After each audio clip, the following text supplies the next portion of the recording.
Welcome to Paranormal Latte Podcast. I am your host, Dr. Kelly Renee Schutz. Sit back and relax with us. Grab yourself a really good drink. Spend an hour and let's delve into a world of chatter about the mysteries of the unexplained. Whether you are a skeptic or a believer makes no difference. It's not always in your imagination. Enjoy your day. Now that was good. We are broadcasting on the United Public Radio and UFO Paranormal Radio Networks, 105.3 FM from the Gulf Coast and 107.7 FM in New Orleans. The views and opinions expressed by the host and guests do not necessarily reflect those of the audience, United Public Radio and UFO Paranormal Radio Networks, its hosts, affiliates, and or Paranormal Latte Podcast, Paranormal Universal Press LLC, and Diamond Point Entertainment LLC. This show is pre-recorded.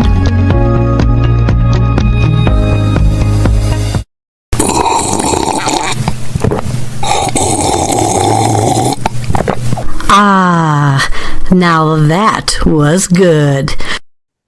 Good day, everyone, and thanks again for joining me for yet another episode of Paranormal Latte Podcast. My name is Dr. Kelly Renee Schutz. I am the host and the producer of this show. We have quite an intriguing guest with us today. Shane Grove is in the house, and he dabbles into quite a bit of things outside of his regular job. He is a musician, he's a screenwriter, he does some acting, and he also is a very highly ranked podcaster. And so we're going to talk a little bit about how he fell into that, and also we hit on the topic of Bigfoot, but not just Bigfoot in Ohio, but also my 2 cents of Bigfoot a little bit here in Minnesota. So sit back, grab yourself something really interesting to drink, grab the person next to you, and let's get started. Please welcome to the show, Shane Grove.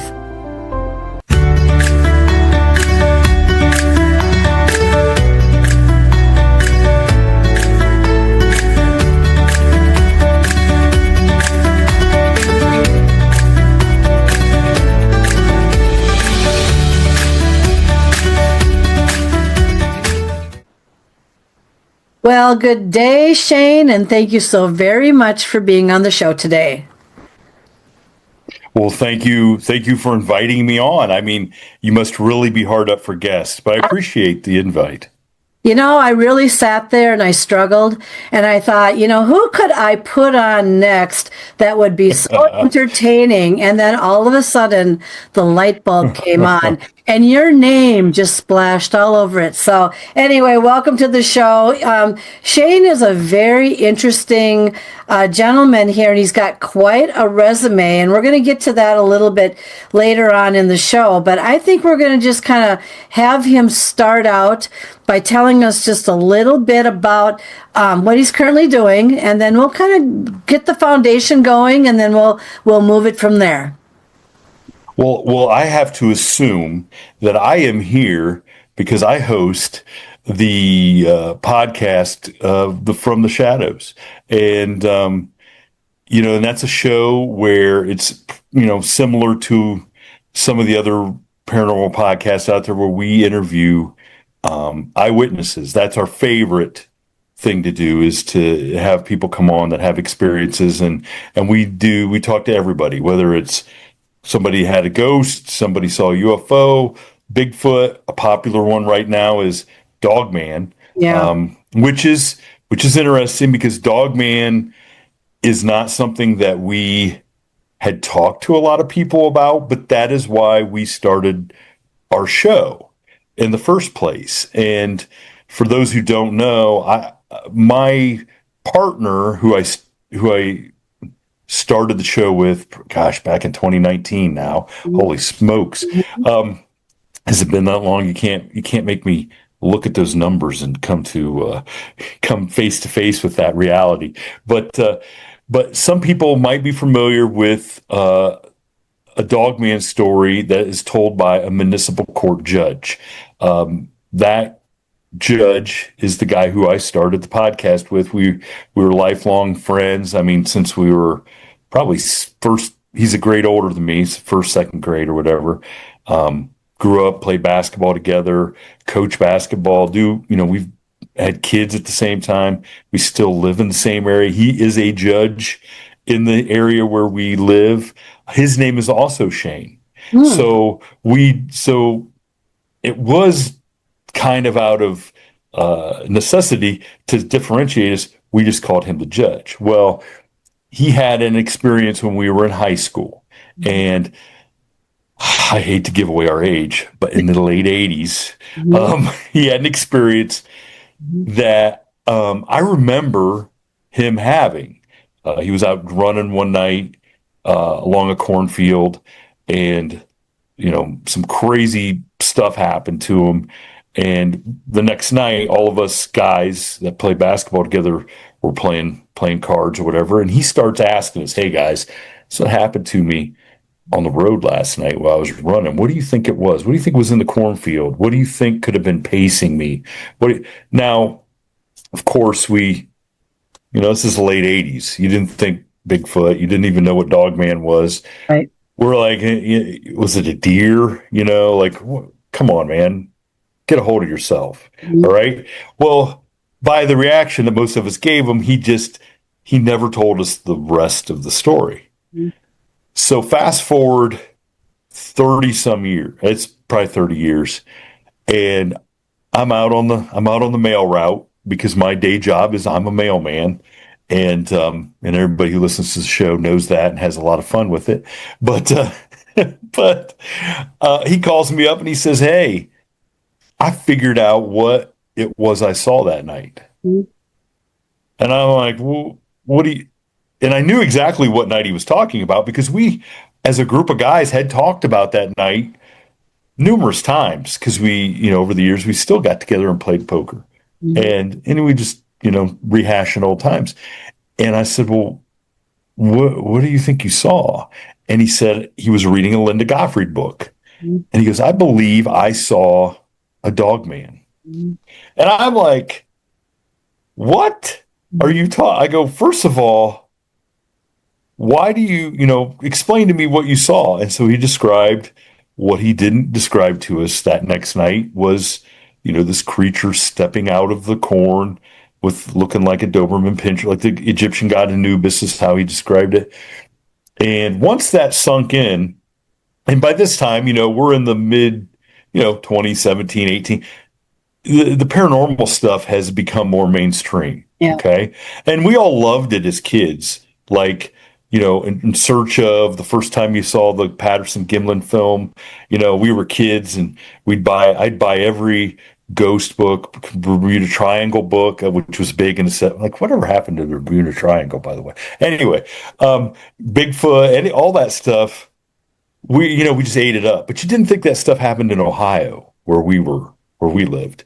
And so, once it sunk in, like, okay, my next thing was, so dude, you mean to tell me that a 7-foot Doberman pinscher headed creature on 2 legs chased you down the road and you let us the next night sit out in our buddy's garage a mile down the road and play cards? Like that was like, I didn't question what he was telling me because I remember the story. I remember how, frightened he was and scared and questioned like at the time. And we didn't have answers, but if he had told us that next part, I would have been like, dude, yeah, like this is a little too much. Yeah. And so once he came to grips with what he saw, he made the decision. I got to tell people, okay, I don't know, like I've wrestled with this for 30 some years. I need to tell some people. And so he went on a couple podcasts and told the story. And what happened was the one show he was on, some people sent emails and they had experiences from the same time in the same neighborhood in Ohio. Now, we're in the middle of nowhere. Yeah. Okay. And we could figure out kind of exactly where, because this is the area where this happened. We went to elementary school a mile down the road. Okay. We knew what was, we never heard any other stories. And so it really hammered home the point that something actually was happening in that area.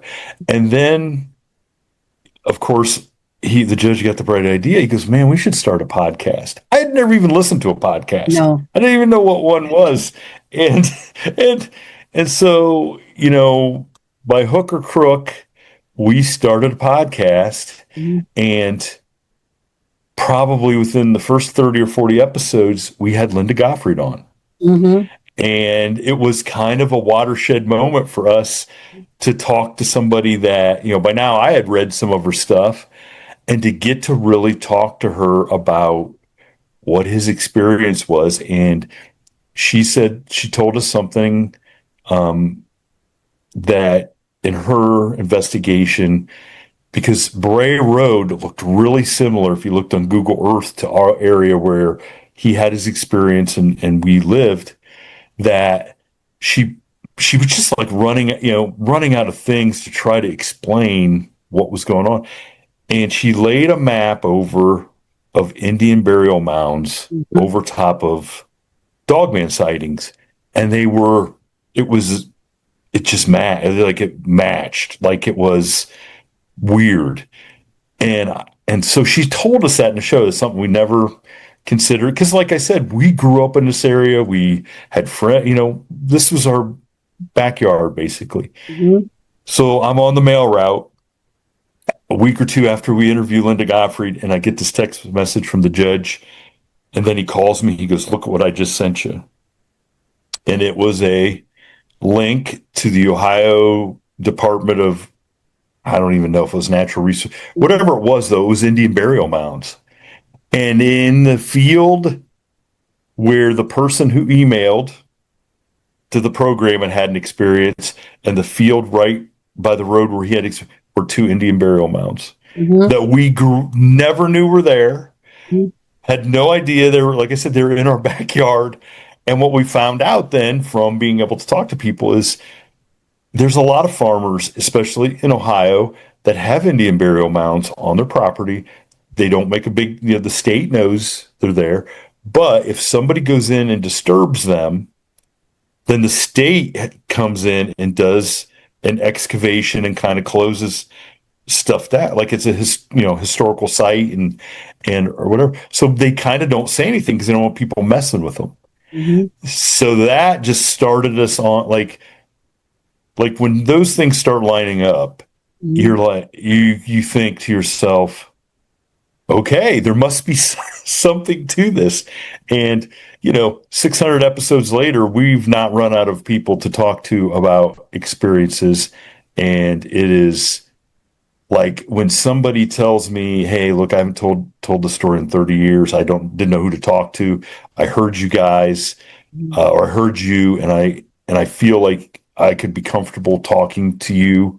Can I come on the show? Mm-hmm. Or there's people that say, hey, I want to come on the show, but I don't want to be video. I don't want to be on our YouTube, because we put stuff on YouTube. Right. But once they talk to me a little bit, they're like, you know what? I feel so comfortable with you that let's just do it.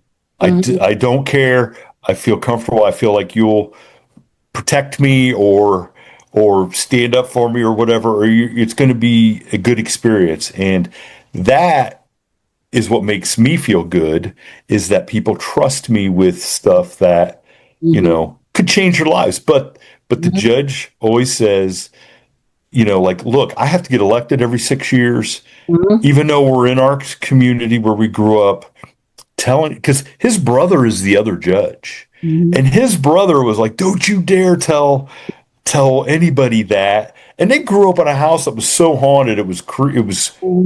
creepy. And his brother would just say, I don't remember any of that. I'm like, Yeah. dude, you were there with us when this Well, stuff was happening. and I think you know as well as I do. You hit on a couple key points here. I'm really, quite honestly, you look very young in my eyes, and not to bring up the age thing, but I'm shocked to hear that you go back to the 80s, because back in the 80s, we didn't even have any place that we could go to really find a book or anything. There was nothing. It was either the devil or the angel, and we're all religious, and and all this stuff. And that this stuff didn't really exist, except when a couple teachers in my school came forward and said that they thought their house was haunted, and then they were playing around with the Ouija board. And anyway, I didn't think much of that at the time, because that was the only tool available at the time. And I'm really surprised to hear that you're kind of I call you a product of the 80s, but it's very true. You keep your mouth shut. You don't talk about this stuff. It can affect your job. Depending on who you're working for. I can attest to that very easily with everyone knows my background, between being a college professor and also in law. But the thing is, it's kind of hard to deny things when they're happening in your classroom, and you're sitting there going, yeah, well, that was just nothing. But you know darn well it wasn't. But that's interesting. The other thing you brought up, though, is credibility. Okay, so it's the only way that you earn credibility, and you figured it out, obviously, is that you're not going to go out there and BS somebody on this, that, or whatever. I like the individuals these days that actually say, you know what, I just don't know. That has more credibility to it than someone taking a guess and then being completely way off base. Because I don't know, did you investigate? Let me ask you this. So did you ever investigate? And if you did, when did you start that? No, I mean, I've gone out. I mean, I get asked all the time. People, especially because being here in Ohio, there's a lot of Bigfoot activity that people, want, they have hot spots where they want us to go. And here's the thing. I believe everybody that comes on and tells me about their experience. Okay. Now, what am I going and this is what I tell people, what am I going to do if I run into an 8-foot tall, 800 pound creature that is not supposed, because even though I am being told these stories and I believe the people are honest in what they're telling me and what they've experienced, I still I can still tell myself it's okay to go out into the woods, or it's okay to, I can still tell myself that because I haven't seen it with my own eyes. But because I haven't seen it doesn't mean I don't believe it. But what on earth am I going? How do you don't put that genie back in the bottle? Okay. I mean, I've seen ghosts, but it didn't scare me because I didn't know that I was seeing, I didn't even know I was seeing a ghost in the one instance. It's just, I don't, I mean, I want to go out and do it once. Because the one time I did go out, I went out we were doing some other friends of ours had a podcast, and they were up outside of Oberlin, Ohio, and they lived in this campground. And these guys that had this podcast were more like you. They were intuitive people. They dealt in the paranormal. They dealt in ghosts. They didn't deal in Bigfoot. Okay. And this campground that they were at bordered this woods that went into the Cleveland metro parks. Okay. And there is all kinds of activity if you start doing the research. And so this guy got a hold of me, David Hensley. He's since passed, sadly, but he's like, hey, he goes, you're not going to believe this, but this weekend, 7 or 8 of us heard something howling in the woods. and they all heard it. They all came out from their campers. He found a recording then and sent it to him the next morning. And they all said, well, how did you happen to record that last night? And he goes, no, this is from the 70s. Okay. So it was a Bigfoot howl recorded in the 70s that matched what they heard. So they're all talking about this. And the lady who ran the campground heard them and said, you guys shut up about this. I don't want you guys talking about Bigfoot. Right. Don't want you to talking about. So that winter, guess what happens? The lady who runs the campground and her granddaughter have a Bigfoot cross the road in front of them. They take off after it down the farm lane because she can't believe it. So now she admits to him there's something going on. So they get this idea. I don't know if you know Amy Boo, but Amy Boo is a very respected Bigfoot researcher here in Ohio. She's part of some really cool projects and documentaries, and she's a school teacher. So she was be on their show. So their idea was, hey, all you guys come up, you guys can interview us about that night or whatever, and then you guys and Amy can go out in the woods. And so we do the interview, and it's in 2020. It's like 1,000,000 degrees. I mean, it's July. It's just, and we're sitting there, and so now they want to go out in the woods. I'm like, why are we? There's 13 of us going out in the woods. What are we going to possibly see? So we go out in this woods that we've never been in. I have no frame of reference. Two people have like thermals or whatever, and we kind of stop because we don't even know where we're at. These people that are supposed to be taking us through the woods are gone. And all of a sudden, the two people with thermals walk over to Amy and they go, these just died. These thermals just died. The battery's gone. And they had just charged them. And I'm standing by Amy and I look up, and in the distance, and I have no frame of reference, is a red light. Oh, no. Okay.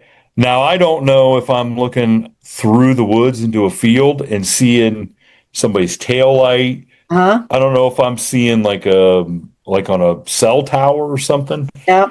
And I go, Amy, do you see that light? And she looks up, and as she looks up, the second one appears, and for lack of a better way to describe it, looks like a set of eyeballs. And I go, do you see both of those? And she goes, yes, I do. And as she says it, it goes blank, blank, and out. Now we're like, it's got our attention. Like, we're like, what are we seeing? And she goes, well, let's walk. She goes, let's walk up because we want to see what we're seeing in the woods. Like, so we get to a point where we can tell the woods, the land goes up in a hill. Okay. So we were looking 50, maybe 30 yards into whatever was standing on a hill or whatever was there. And Amy goes, now she's kind of like, she's very under control, but now she's like, ooh, there's something weird here.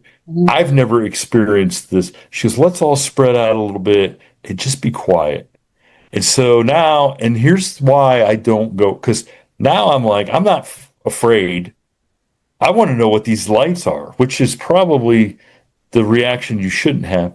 And so I'm like out in front of everybody with a guy who I don't even know to my left. And as we're standing there, and I mean, the sweat's pouring down me, this cold, like it's like I'm in a river of cold air comes through this woods. There's no breeze or nothing. It's just we get washed. I mean, I'm getting goosebumps talking about it. Washes over me and this guy. And it's like a train of cold air just ran through us. And I go, did you feel that cold air? And he goes, yes. And so I went back to Amy and I go, Amy, this is what I just experienced. And I go, I don't know if this is Bigfoot, but this is certainly seeming like it's 3 different paranormal things going on. Like sure, the batteries can go dead in your thermal. Okay. That by itself is not alarming. Okay. Sure, you could see two red dot lights. If you just saw those by themselves, you could maybe pass it off as something else. But when you start like putting those together, it's like, okay, this is something. I don't know what it was, but it's something. And so when we went back and and Amy and I kind of talked about it, we talked about it on an episode because we had no idea what was going on. Well, here those guys then in the next summer, people from the campground started seeing red, then they called them eyes, red eyes in the woods. Mhm. And so what did we experience? I have no idea. But it's I probably shouldn't have. I should have probably been a little more scared and a little more wary of what, and it didn't. And so that, to be honest with you, don't tell anybody since nobody's listening. That's part of the problem is I think that I would get out there and it really wouldn't frighten me in the moment, and I'd probably not be as careful and maybe walk towards the Bigfoot or the dog man. Like, am I seeing? And maybe that's not a good thing to do. So, because I don't really hear people do that. No. So, Well, and you might walk towards it, but I can add a little bit to kind of your dialogue here. Very interesting. I too have interviewed several individuals, one in particular who actually was 2 inches from a 7 foot plus Bigfoot. Another one who was standing right next to a cloaked Bigfoot. In other words, the outline was seen through kind of a camera, could kind of see it. The gentleman who was standing on this mound, just looking like this, he didn't realize that right next to him was actually a translucent, could see through Bigfoot. The eyes that you bring up with the red eyes, the other thing that goes through my mind, although I don't know how, if you've had any reports of this there, Mothman has had, I don't know if Mothman gets the award for red eyes or yellow eyes or whatever, but I've always seen or heard of red eyes and all that. But it's kind of interesting. Would you run towards it? You probably are so want to know what you're looking at. But that breeze that you felt and everything run right through you. I would say that you might have had an encounter with a cloaked Bigfoot that was charging at you or whatever, running by you, or and caused that breeze to go. But if you would have really have seen it in real life, do you have any idea how you would have reacted to that? I think if this had been in the afternoon and I would have seen one standing 70, 80 yards away, I would probably walked towards it to see how close I could have got just to prove. I don't, and that's what kind of, I make a joke on the show that I'm just too scared to go out there and do it, and that's my excuse. But to be honest, I don't think I would be too scared in the moment, because the wonderment and wanting to know and really discover something, and not discover it so that it's not like I want to go take a picture of it or pluck a hair. So I can say, oh, look but you just want to, this is something I've wondered about since I was 6, 7 years old. Mm-hmm. So now you see, you've tricked me. It's like a Jedi mind trick. You've tricked me into talking to myself into maybe going out with some of these guys. I can tell you a story that another guest that I had just recently.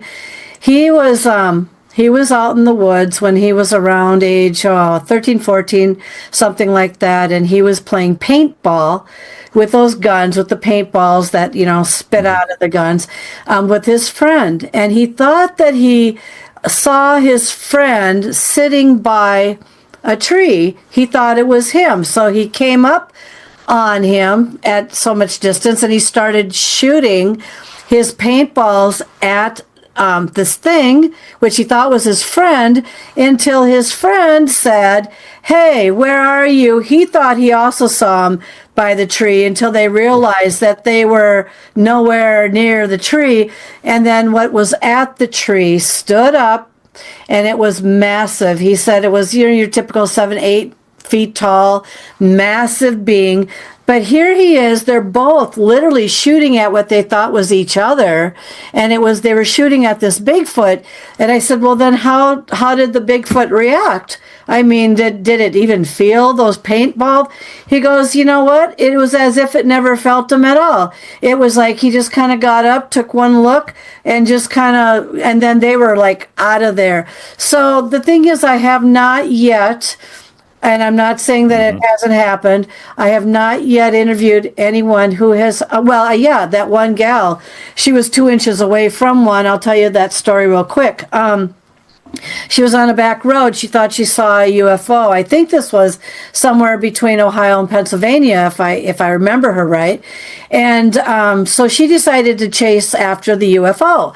But it brought her in a back, kind of a, how the dirt road, kind of gravelly, kind of, jiggy-joggy. All right, so she's on this thing, and, and then she had 2 flat tires because of it. So basically, in a nutshell, she had to abandon her car, but she noticed that there was a cell phone tower, and guess what? She had 10% left on her cell phone, so she didn't have much to work with to call for help. So she was walking towards the cell phone tower to try to see if she could get the strongest signal possible. If that even works, I don't know. And she got tired, and so she was worried about cougars. And so she laid down on the ground, and she took just a brief nap because she was just exhausted. And then all of a sudden she awoke to something sniffing her. And she thought, oh dear God, it's a cougar that's sniffing me. And so what she said was well, here we go. It's now or never. So she jumps up and she goes, ah, like that. And what she was doing is, when she was doing like that, she was literally 2 inches away from about a 7-foot plus Bigfoot. So her nose was like practically right at its belly. And she looked up and she went, ah. And it looked down, and it probably didn't go, but it probably went, eh. And then all of a sudden, it just turned, and it dashed right back out into the forest. It never hurt her. It never touched her. They were scared of each other. But you know what? Depending on the part of the United States and Canada that you live in, and you already know this, there's different personalities of these Bigfoot. So what kind of Bigfoot do you think you have in Ohio? I think we have probably the cousin to whatever's in the Pacific Northwest. Oh. It's probably a little more, it's bigger, Yeah. I believe. I mean, that's what we hear. They seem, like you said, they're not out there to scare people. They seem to just leave us alone, and we'll leave you alone. And you only see them if they want you to see them, or somehow you completely take them by surprise. Certainly not what you hear in Florida and Texas, and those things seem but I mean, imagine being that hairy. I know. And being that hot. I know. Be aggravated all the time. Oh yeah. Well, what about the wood ticks, for God's sakes? I mean, can you imagine the massive amount of wood ticks that would be on something that hairy? You can't tell me that they don't struggle with weird stuff like that. But then again, I don't know if you've ever heard this. I mean, we have some type of Bigfoot up in upper Minnesota, and we also have Dogman up there too. And we also have, when I used to live in Indiana, southern Indiana, Dogman was reported there as well.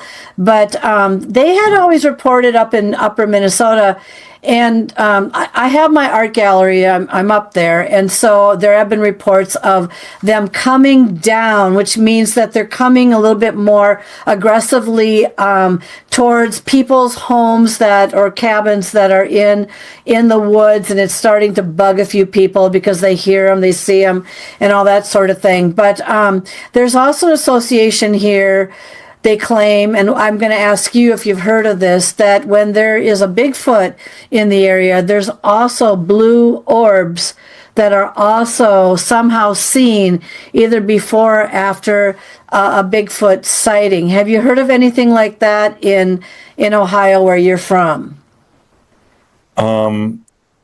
So I've heard lots of eyewitnesses say that, but I have never honestly on our show had anybody come on that talks about the blue orbs or Orbs. any orbs Yep. or anything like that. And part of it is probably my fault. I don't think that's not something I think to ask about, but because people know that we were open to talk about everything. I think people would um, tell me tell Hmm. me that. Now, but I've heard some amazing stories about orbs, and actually, the guys who had the podcast that we went up to the um, camping park up there. They told me some stories about some orbs, but it had nothing to do with Bigfoot. Hmm. But they themselves followed one, and I think they said it was the size of a beach ball, Uh-huh. and they just felt like it was something. It was it was a paranormal thing that they couldn't explain, but they saw because the one guy had um, the reason I got connected with them, they had Hat Man experiences, and all him and all of his kids had Hat Man experiences, which were terrifying. So these guys were in tune to that stuff, and you know, but yeah, I've never heard anybody uh, that we've had on the show talk about the orbs. But like I said, that could be my fault. No, it That could depends be my on, fault. it depends, I think, too, on where you live and some of the things that are happening, because this was very specific to Minnesota. I haven't heard of this per se I have heard of situations where sometimes if you see a big orb or whatever, and it doesn't have to be blue, sometimes and by a lake, by a water source, a lake usually where a Bigfoot will come down to a water source. And there was a story once where a Bigfoot felt trapped by hunters that were in the area, and it felt like it couldn't escape, and so it started giving that yowl out, and somehow this big orb appeared. And it wasn't, the person was very sincere about it, took the Bigfoot and just took it out of there and relocated it to another area because it felt so surrounded. It's just, you hear these stories and you want to believe it. Here's another one I had heard, someone had talked about. There, and again, a cabin in the woods. I have really gotten a little bit afraid myself to want to stay in a cabin in the woods now, just from some of these stories that I've heard. But there's a guy in his house, and he noticed that there was a Bigfoot coming out of the tree line into his yard, and he noticed that the Bigfoot was coming towards his door, and so he got his shotgun. And he said, you know what? It's me or it, and it's not going to be me. And so then he whips open the door. He cocks his gun back, and he goes, bum, bum, bum, bum, right at it, because it was about 5 feet from its porch steps. And the thing just disappeared. It just went poof. Now, I asked people that question of whether or not they think Bigfoot can disappear and become invisible. Well, we all know that the one guy I talked with, he had a cloaked one right next to him, so perhaps that's possible. Another one said, no, they run really, really fast. So when you're shooting at it, maybe it just ran so fast that they didn't, realize that it ran away. You have all of these stories and all these things that happen. I don't know. You've talked to a lot of people. Have anyone kind of given anything a little bit more odd or in a comparison? What kind of things have you heard?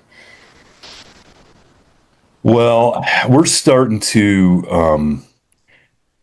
and I've interviewed, one of the original investigators, like at Skinwalker Ranch.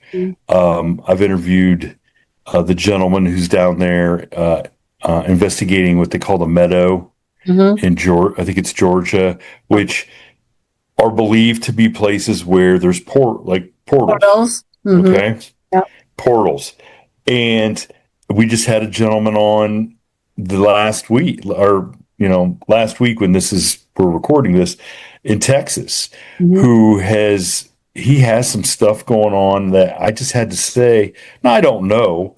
But when you start hearing this stuff and all the different things that people are seeing, and it's not just Bigfoot, they're seeing what they call crawlers, they're Yep. seeing different sizes, Yep. like little things.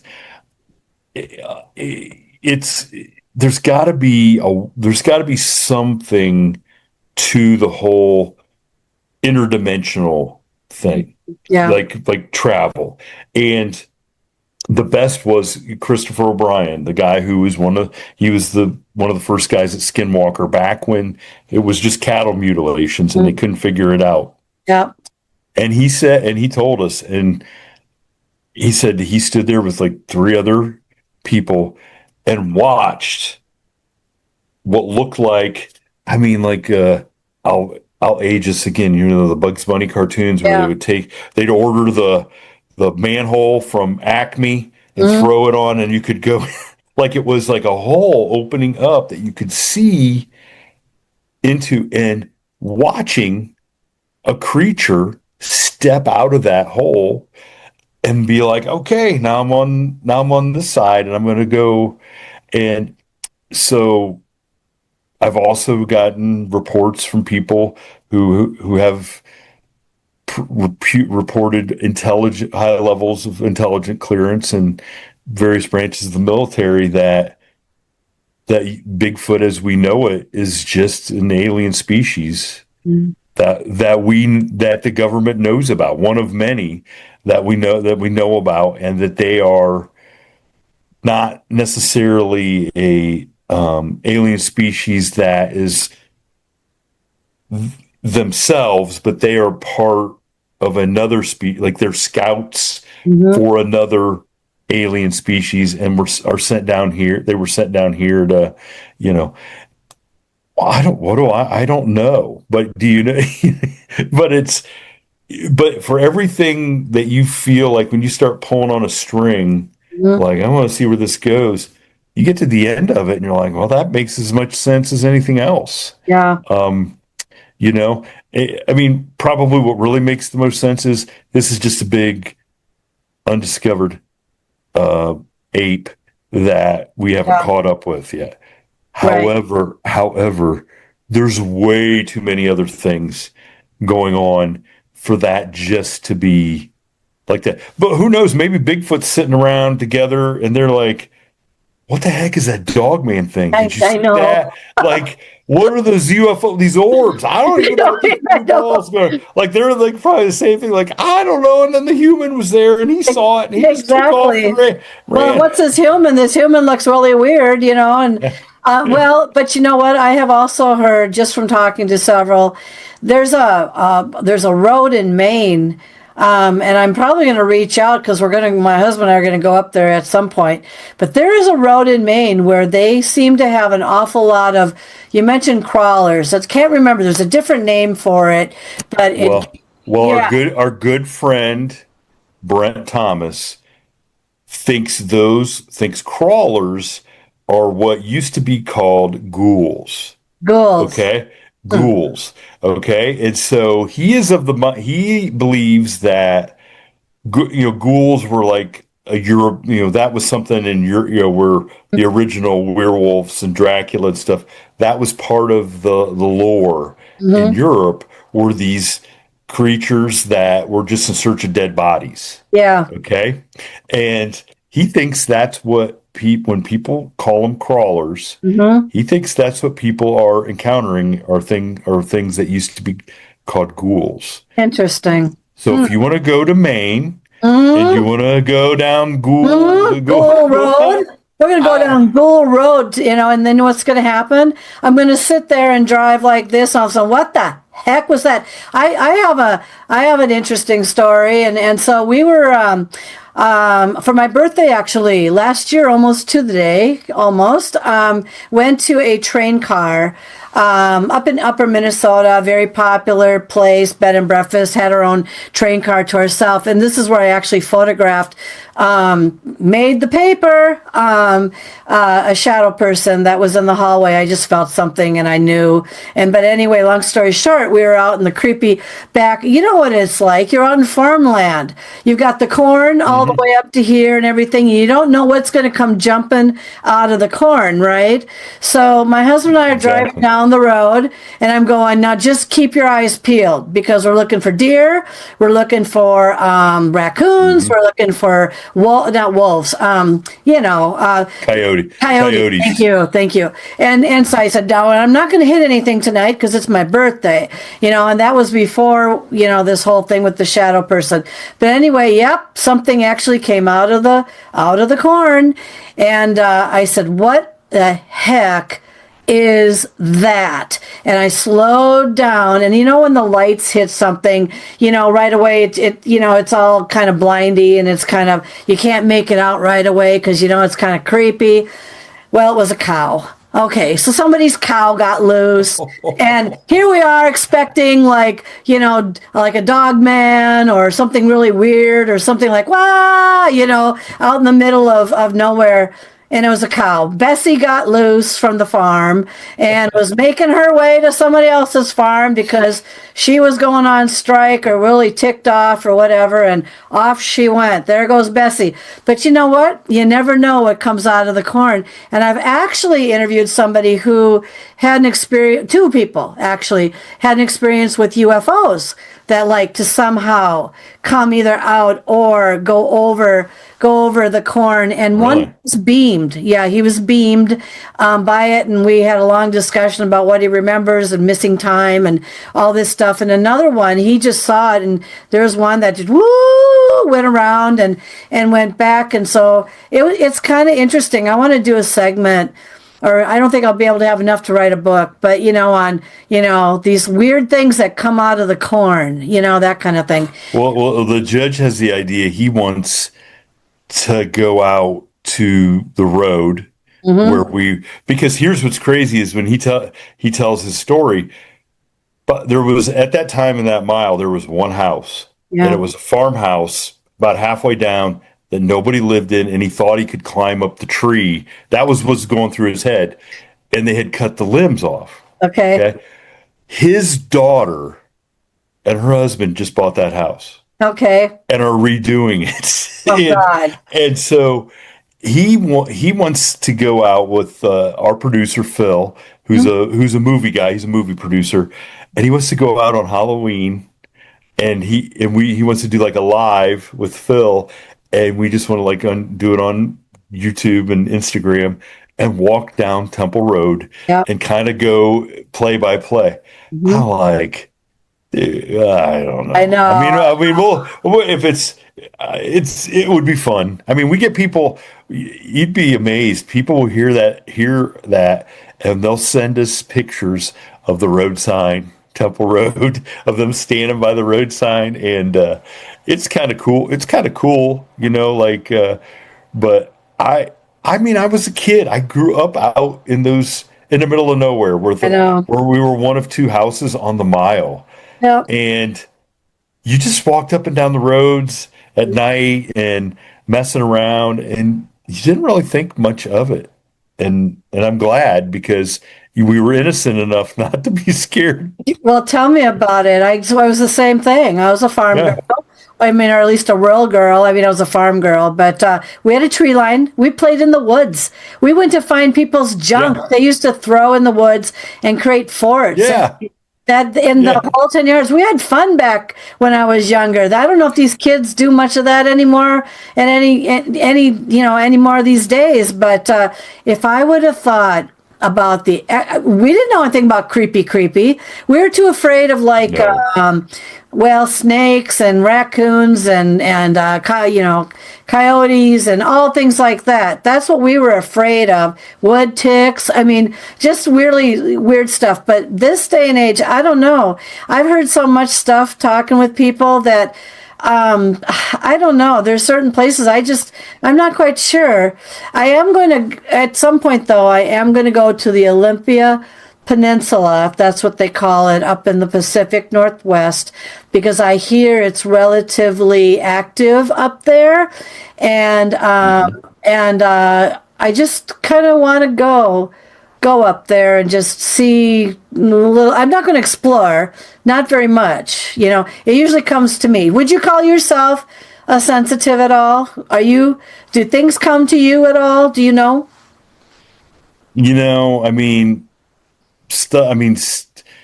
stuff comes to me, but I wouldn't say it's anything.